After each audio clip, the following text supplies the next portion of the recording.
नमस्कार, मैं हूं निकिता और आप देख रहे हैं सत्यहिंदी.com। चलिए एक नजर डालते हैं अब तक की सुर्खियों पर। दिल्ली में चल रहे एससीओ समिट में आज प्रधानमंत्री मोदी ने सदस्य देशों को संबोधित किया और अर्थव्यवस्था और खाद्य सुरक्षा जैसे कई अहम मुद्दे उठाए। पीएम मोदी ने अपने संबोधन में कहा कि कोरोना महामारी और यूक्रेन में संकट ने ग्लोबल सप्लाई चेन में कई व्यवधान पैदा किए हैं, जिससे दुनिया अभूतपूर्व ऊर्जा और खाद्य संकट का सामना कर रही है। एससीओ को हमारे क्षेत्र में विश्वसनीय और विविध सप्लाई चेन विकसित करने का प्रयास करना चाहिए। अर्थव्यवस्था पर बात करते हुए प्रधानमंत्री मोदी ने आगे कहा कि भारतीय अर्थव्यवस्था इस साल 7.5% की दर से बढ़ने की उम्मीद जताई जा रही है।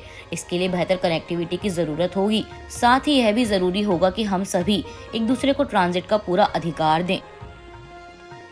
भारत के राष्ट्रीय सुरक्षा सलाहकार अजीत डोभाल ने चीन पर परोक्ष रूप से निशाना साधते हुए आज एससीओ के सदस्यों को एक दूसरे की क्षेत्रीय अखंडता का सम्मान करने की आवश्यकता पर जोर दिया। अपने भाषण में अजीत डोभाल ने कहा कि सदस्य देशों से संप्रभुता, राज्यों की क्षेत्रीय अखंडता और राज्य की सीमाओं की अनुउल्लंघनीयता, बल का उपयोग न करने या अंतर्राष्ट्रीय संबंधों में इसके उपयोग की धमकी और आसन क्षेत्रों में एक तरफा सैन्य श्रेष्ठता की मांग नहीं करने के लिए पारस्परिक सम्मान का आह्वान करता है। आतंकवाद पर भी अजीत डोभाल ने भाषण में कड़ा रुख अपनाते हुए कहा कि आतंकवाद अंतर्राष्ट्रीय शांति और सुरक्षा के लिए सबसे गंभीर खतरों में से एक है। आतंकवाद का कोई भी कार्य, चाहे उसकी प्रेरणा कुछ भी हो, अनुचित है। आज भारतीय निर्वाचन आयोग ने प्रेस कॉन्फ्रेंस कर कर्नाटक चुनावों की तारीखों का ऐलान कर दिया है। कर्नाटक में 10 मई को मतदान होगा, जिसके नतीजे 13 मई को आएंगे। आपको बता दें कि कर्नाटक की 224 सदस्यीय विधानसभा सीटों पर चुनाव होगा, जिसके बाद राज्य को अगला मुख्यमंत्री मिलेगा। वहीं पिछले चुनावों में बीजेपी को बहुमत न मिलने के बावजूद राज्य में जुलाई 2019 में सरकार बनाई थी। वर्तमान में भाजपा के पास 121 विधायक हैं, जबकि कांग्रेस के पास 70 और जनता दल सेक्युलर पार्टी के पास 30 विधायक हैं। वहीं अब जहां भाजपा इन चुनावों में कर्नाटक में सत्ता में बने रहने की कोशिश करेगी, तो वहीं कांग्रेस एक समय पर अपने गढ़ रहे कर्नाटक को एक बार फिर से बीजेपी से छीनने की कोशिश करेगी।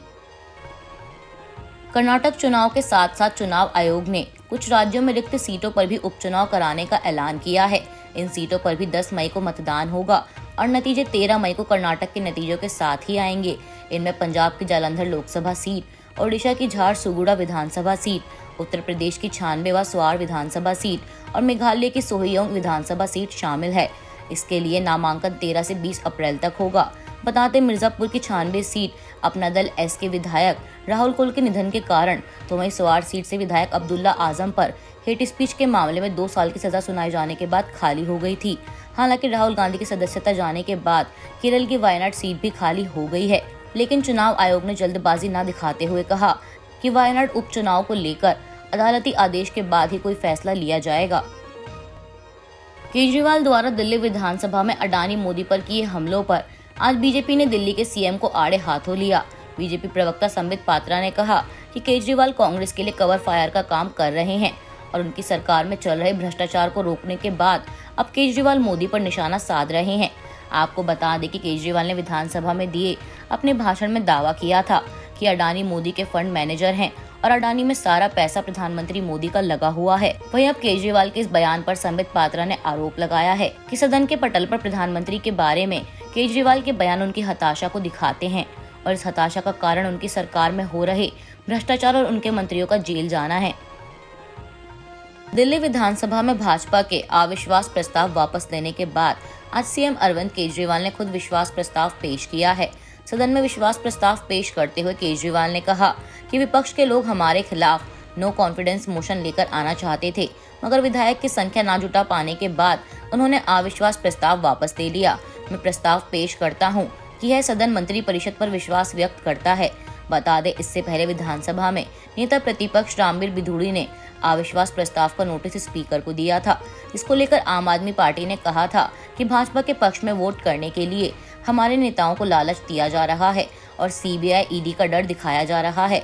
आपको बता दें कि अविश्वास प्रस्ताव पर चर्चा के लिए 14 विधायकों की जरूरत होती है, जो कि भाजपा के पास नहीं थे, जिसके बाद ये प्रस्ताव वापस ले लिया गया।